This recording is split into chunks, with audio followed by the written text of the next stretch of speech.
Live from the Moscone Convention Center in San Francisco, California, it's theCUBE at Oracle OpenWorld 2014. Brought to you by headline sponsor QLogic, with support from HGST, Violin Memory, and MarkLogic. And now, here are your hosts, Dave Vellante and Stu Miniman. Hi everybody, we're back. Welcome to San Francisco. We are live here in the QLogic booth, and please stop by and see us. What's it, we're 1337, right? The elite booth, Dave, The elite 1337. booth, right. Center in the back, really good spot, right near the Oracle Demo Center. And I'm here with Stu all day today. Stu Miniman and myself will be broadcasting. This is our 5th year at Oracle OpenWorld, and really would not be here without the generous support of QLogic and the space that they provide us with and have for the last 5 years. Greg Scherer is back. He came on yesterday. He's the Vice President of Product Strategy at QLogic. And Greg, you hinted yesterday that you guys had some news. I did. The news is out now. So I was waiting for the official launch of the pillar data, the FS1 array. Right. And so we're thrilled. We've actually been working very closely with the folks there, and it's QLogic that powers the front end, the Fibre Channel solution, dual port 16 gigabit fiber. We're really excited to see this. This is kind of another example, as we mentioned or talked about yesterday, kind of the big data now migrating even into the fast data. This is another example. The FS1 is an interesting array because it's got multiple tiers of flash. Even within this all flash kind of array of enterprise quality flash as well as just very dense flash for more of your cooler storage. I won't quite call it cold, but cooler. Right. So, I mean, QLogic always was a big supplier to Sun Microsystems prior to the acquisition. Now, when that occurred, there must have been some angst, although what you guys do is unique. Like hundreds of choices to get a hardened fiber channel stack. But Pillar Data, was another tuck-in that Larry made. So you're able to win that business. So what exactly is the technology that you're providing inside the FS1? Can you talk about that a little bit? Sure, so it's actually our mainstream fiber channel adapter, but really optimized for the flash use cases. So wherever possible, fully integrated into the FS1 infrastructure, making sure that it's easily managed, that all the statistics and capabilities are there. From the adapter side, sometimes when I talk about an adapter technology, people don't really get the full notion of being integrated into the array technology itself. And that's a very important characteristic. It's not just a matter of taking an off-the-shelf adapter that you'd run on the host side and plugging it in. It's a very involved process, taking really years to go ahead and refine the APIs and make sure that it really seamlessly integrates into that storage array. And how do you know when you've succeeded? Well, ultimately, when you succeed when the revenue and volumes go up. yeah, right. And it's working, right? But to get to that point, right? You say it's a lot of engineering work, a lot of pre-qualification, qualification, testing. Getting beat up, making changes. It's even down to things like making sure that there's no single points of failure. The 2 ports of 16 gig fiber channel have no single point of failure, to where one port could be completely taken offline and the other port operate fine. So they're completely separate engines that operate each one of those ports. And so even down to like firmware upgrades, being able to do an upgrade on the fly as opposed to ever having to take it down and offline. This isn't the kind of thing where you can just reboot your server to go ahead and update the drivers or update functionality. So that requires a kind of a whole nother set of capability. And I think even beyond kind of we're thrilled with the FS1, but I think QLogic's footprint within a lot of the all-flash array environment, this is something that we're very excited about because it really is a new footprint in the data center. I don't think it really is as much of a replacement footprint for a standardized array as it is really a new class of array.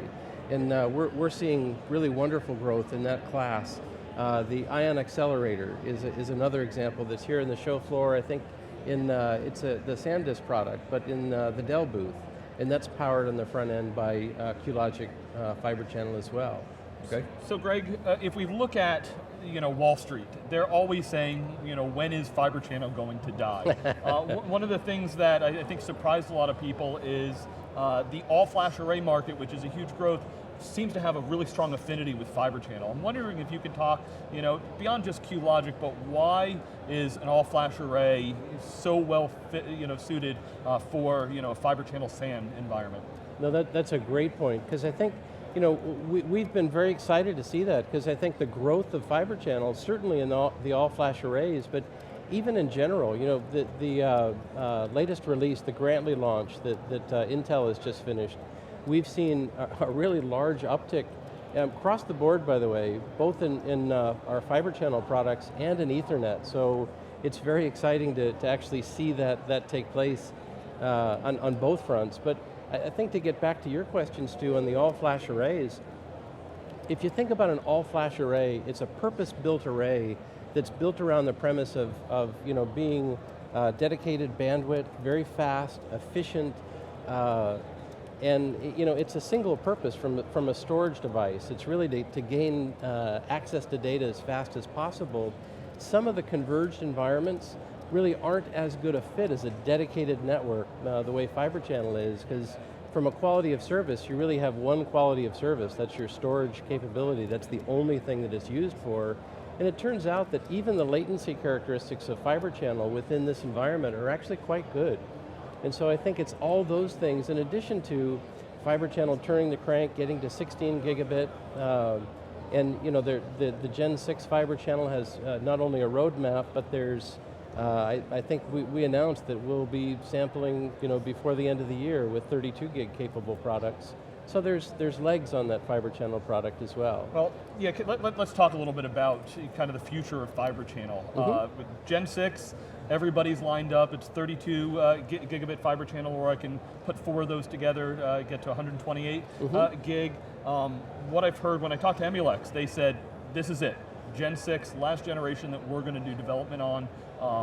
Want to understand where that goes, because from a market share standpoint, it's really QLogic and Brocade are the leading players. Of course, you guys on the adapter side and Brocade on the switch side, they sold off their adapter business to you. So we've seen the Fibre Channel industry all come together, but what does that mean? And we understand Gen 6, it's just coming out. It takes many years for it to kind of roll out, but what do customers ask you about this, and what's the state of the Fibre Channel roadmap? Oh, you bet. So, Fibre Channel, I think I can't speak for our competitor in terms of where the end of the road is for them.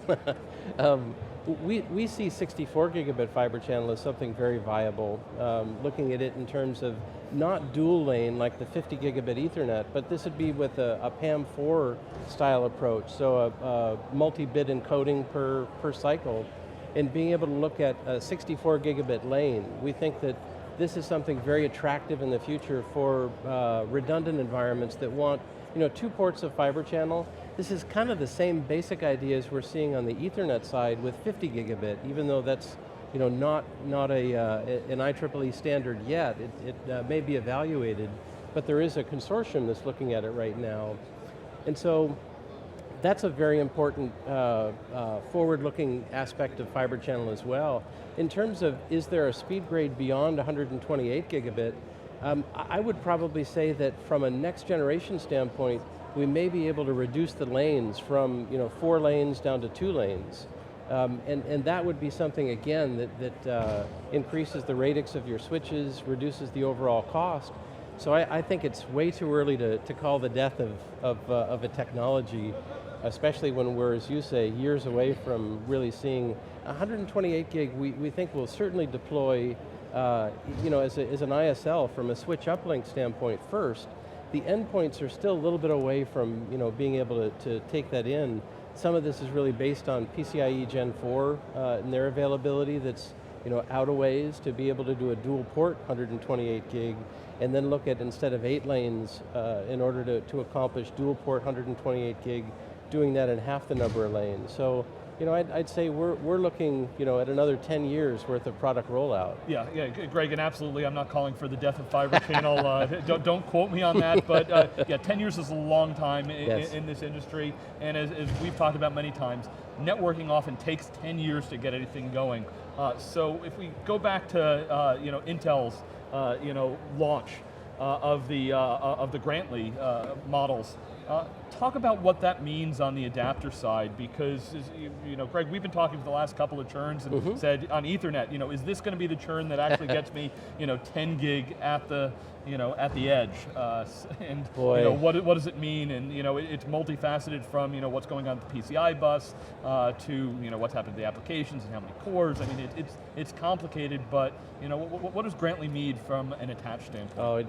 This is, for me personally, I feel so excited and somewhat vindicated because I guess many of us have been talking about the year of 10 gig now for more years than I care to remember. It's been over a decade now for most of us. So. Yes, this next year is going to call it. And as you mentioned, there were a number of different things that contributed to that. Everything from, PCIe Gen 3 was slow to roll out in terms of interoperability concerns, issues, the cost of switches, a lot of different ecosystem issues. This year, we've seen a tremendous uptick in terms of 10 gig attach rate, and not just in the normally strong arenas like the hyperscale environment or the bladed environment that was pretty much already 10 gig, but really in the sweet spot for the enterprise, and that's rack. Rack was a ridiculously small volume, on the order of really 8%, sub 10% is what rack 10 gig attachment has been, and we're seeing that more than double. And so that's actually very good news. We believe that may actually hit closer to the 50% mark by the end of the Grantley cycle. And we're finally at that knee in the curve in terms of that very stubborn area, and that was really the rack and tower environment for 10 gig attach. So it's really exciting. Matter of fact, in the Grantley cycle, QLogic has over 70 design wins that we pushed products out in this Grantley cycle. So in the September timeframe, there were 70 product rollouts along with our key OEMs in order to push out into the market, of which a number of those came as a result of the Broadcom acquisition as well. So not only did QLogic acquire the Broadcom NetExtreme 2 technology in March, but was able to make all the commitments and launch all of the Ethernet, CNA, NIC products in the September timeframe without any delays. So very excited to see that happened, because that was a big challenge for the group. Greg, you mentioned that you guys are in the Ion Accelerator. We watched with great interest the acquisition that SanDisk made of Fusion IO, bringing not only the sort of the Fusion IO PCIe card business in, but other IP, and also some software. And so it's interesting to watch that the emergence of potentially a new stack kind of bubbling up in the industry. And you've got the existing system players, disk system and server players participating in markets as well, evolving their bases. How do you see that stack changing over time, or do you see the stack changing over time with the effects of flash and convergence and everything else? I wonder if you could comment on that from a strategy standpoint. I definitely think that the stack changes quite a bit. As a matter of fact, it's been very interesting to see the contributions that have happened even in the OpenStack community. So for example, some of the block storage capability like Cinder within the OpenStack environment, SanDisk has actually made tremendous contributions, because what they found out is that flash doesn't behave like rotating mass storage in terms of tuning for the application. So a lot of the stack within OpenStack, people would make the assumption that, well, I should be able to get line rate with my flash access. And it turned out through OpenStack that wasn't the case, up until probably the end of last year, and SanDisk really invested heavily in terms of really making lighter weight paths through the OpenStack mechanism for block storage access. And so that's been huge, and I think we're going to continue to see that in terms of people finding out that class of storage makes a difference. So if we're talking about even a high-end disk array versus an all-flash array, versus just a bunch of flash kind of environments. Each one of them have different characteristics, and I think that's one of the beauties of kind of the OpenStack and open source environment, is the ability to get multiple contributors to step in and tune those paths. Within the block storage environment, you can do an inquiry and find out what kind of storage this is, and then take an appropriate context switch based on what you find.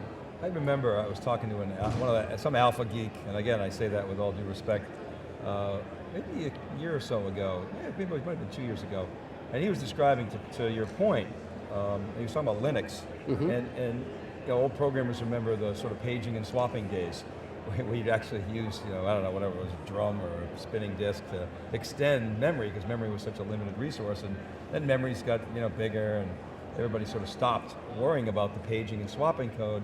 But now with flash as an extension of memory, it became more of an imperative to actually fine-tune that code, because you can utilize flash as that extension, as a persistent layer. And so that's one example. And so that's going to change the applications. And I wanted you to comment that. We've written about, David Floyer in particular, wrote about the multiplicative effect of increases in Moore's law / cores, so the CPU power increasing, virtualization and flash as this multiplicative effect on IOs. And he first wrote about this, I want to say 2010, so now we're 4 years into that. He sort of predicted this explosion in IOs. It's exactly what's happened. How have you dealt with that from a technology standpoint, and where do you see that going? Well, I mean, I think there's multiple levels to your question, because I think you're right. At one level, the application, the very basis of how you treat that flash has to change.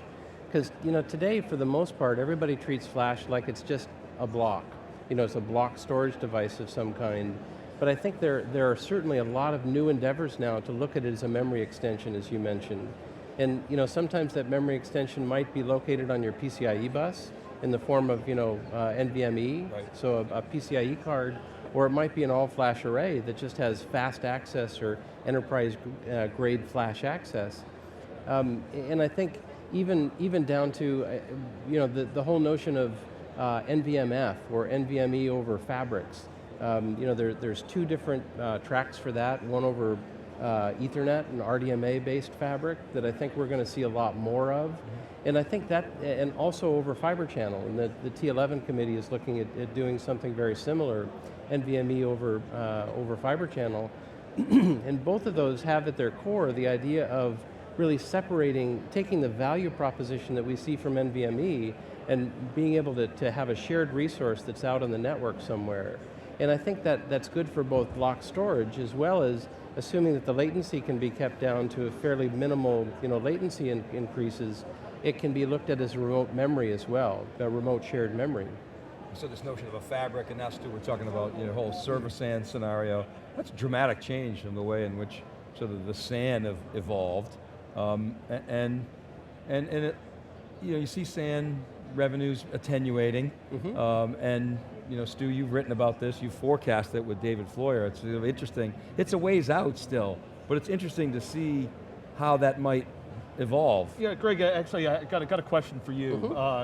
One of the things that we need for this server scale-out architecture is a high-speed, low-latency interconnect between our nodes. So a lot of discussion about RDMA over converged Ethernet, or what's known as RoCE. There's iWarp, and when these hit the market, my understanding, talking to smart folks like you, is 40 gig is usually going to be the entry point, not necessarily 10 gig, and it's things like SMB3 with Microsoft is a nice early application, as well as there's other things with Flash that are going to help there. Can you give us your take, where are we with all of these RDMA technologies, and when can we expect to see them be more mainstream?